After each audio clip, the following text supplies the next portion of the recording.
the goodwill of him that dwelt in the bush be with you. This is the promise. This is where he got his promise. He was in the burning bush when God said, I'm going to send you, and you're going to be a deliverer of Israel out of bondage. God spoke to him there.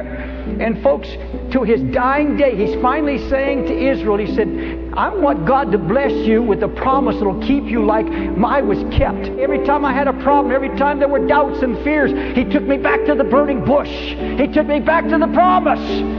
You'll know it because God will keep by His Spirit knocking on the door, reminding you of what He said. Tell me God made you a promise, your family, your son, your daughter, your husband, wife, your mother, father going to be saved? Well, I'll tell you, if God gave you that word, He'll never let it go by. He will bring it back no matter how dark it gets, no matter how hard they may get. The promise will keep coming and coming and coming at you. Just before the fulfillment of the promise, there'll come the darkest hour of all. The worst storm will break on you just prior to the coming of the promise.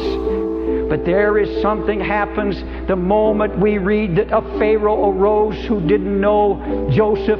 At the same time, these amazing words are spoken, in which time Moses was born. Here are the children of Israel before their burning ovens, and here's a man before the burning bush. How can they know when they've given up all hope of deliverance that right now God's working on this man? God's training a deliverer, and at the exact time, the exact day, the exact hour, God is going to answer and bring forth the promise. And it came to pass at the end of 430 years, even the self-same day, it came to pass that all the host of the Lord went out from the land of Egypt.